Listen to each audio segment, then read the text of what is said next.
Boxing is a funny old game sometimes. It's a funny old game. About a month ago in Great Britain, we had a fight, Rocky Fielding versus Callum Smith.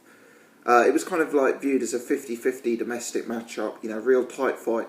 I picked the loser in that fight. I picked Rocky Fielding. And I analysed the fight for weeks. I talked about all different angles, talked about all the different variations and subtleties in both guys' games, and I came to what I thought was a well-reasoned conclusion that Rocky Fielding would win the fight. As it so happened, Callum Smith went out, and the first time he really threw a punch, the fight was over. And it kind of reminds you of the brutality of this sport, It's not like football, where you're 4-0 up and you can't really lose. At boxing, the end can come at any moment. At any moment. Doesn't matter who's ahead, doesn't matter what the previous form is. Conversely, I then watched Tyson Fury Vladimir Klitschko a week ago, and in that fight I picked the winner, Tyson Fury. And again, I'd wax lyrical about all the subtleties and, talking about Fury's movement and the fact he could switch hit. And people were commenting on the video saying, like, you're overanalyzing this, Klitschko's going to go out, hit him, and it's going to be fight over. So, after the Tyson Fury fight, I felt somewhat vindicated, and I put the Rocky Fielding Callum Smith fight towards the back of my mind. So I've sat down to analyse this Quillin Jacobs fight, and again, I've got this one wrong. And I've been punished for getting it wrong, because I bet on Peter Quillin to win as well. But, I've looked at the tapes, I've followed both of these guys, I know both of them as fighters, and I've just thought here, Peter Quillin is a level above. He's a smarter boxer, he's a bigger puncher, he's been in with better opposition, and then you see a fight like this and you realise that all of it goes out the window.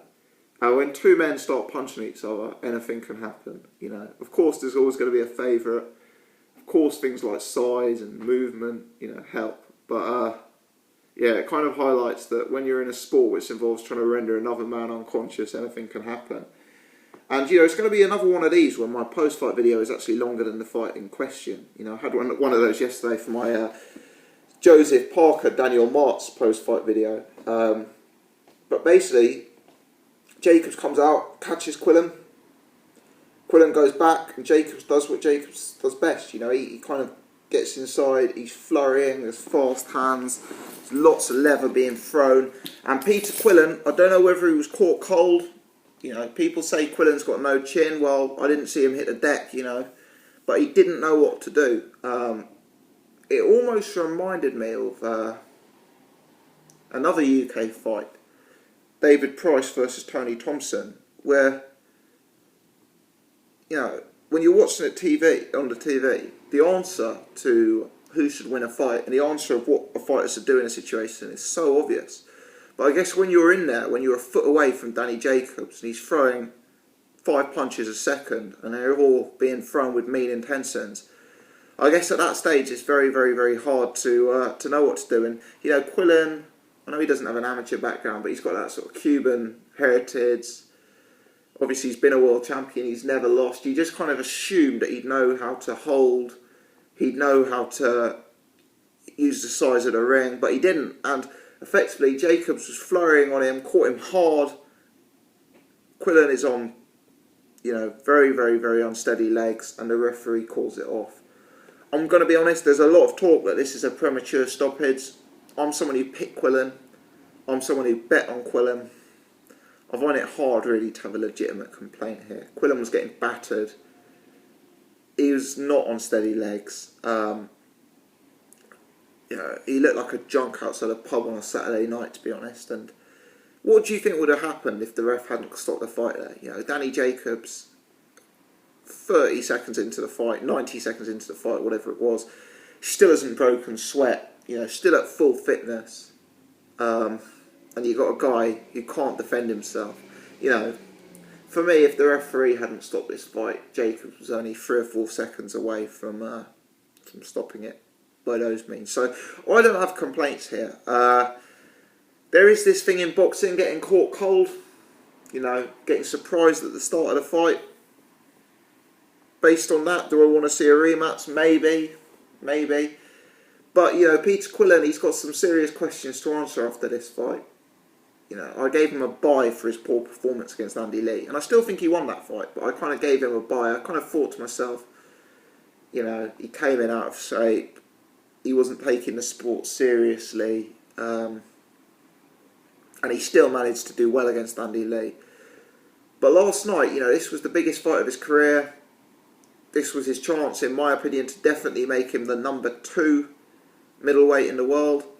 You know, this would have thrown him in for a chance with a Golovkin fight, a Canelo fight, maybe the winner of Billy Joe Saunders, Andy Lee, maybe the winner of Chris Eubank Jr., Spike O'Sullivan. I mean, this would have put him in the mix for some big, big paydays. And he looked in good shape, but for whatever reason, he just, whether it was a lack of concentration, whether it was the occasion getting to him, or whether it was just that Danny Jacobs, credit to him, did a very, very good job. And, you know, credit to Jacobs. Quillin is what I class as a superior boxer to Jacobs. And Jacobs found a gap and was able to expose him. But, you know, Quillin's better than that.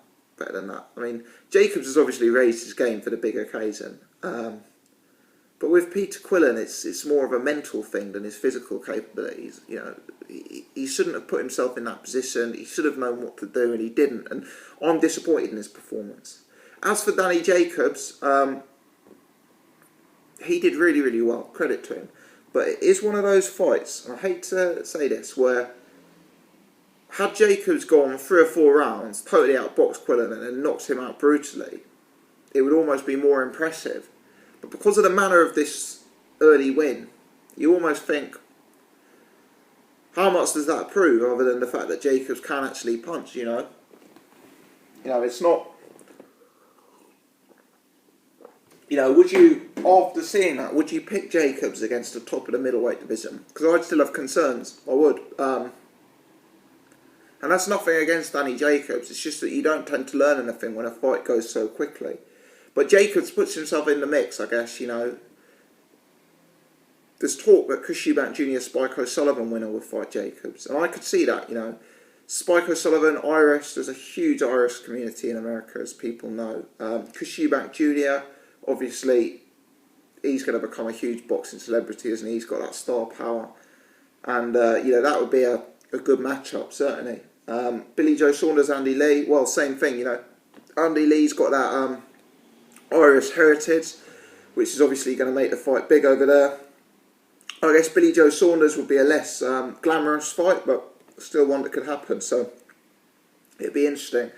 I mean, there's not really too much more to say about this fight. I've been talking for 3 or 4 times the length of the fight itself, so I'll call it quits. As you can probably tell, I'm not best pleased with the result, but, you know, at the same time, I'm not going to make excuses. Quillin deserved to lose. The referee did the right job in calling the fight off. Danny Jacobs did what he did. Credit to him for that. I'm just surprised Kid Chocolate allowed him to do it. Let me know your thoughts on this fight. How did you see it going? Most importantly, where do both guys go from here on in? Thanks for watching.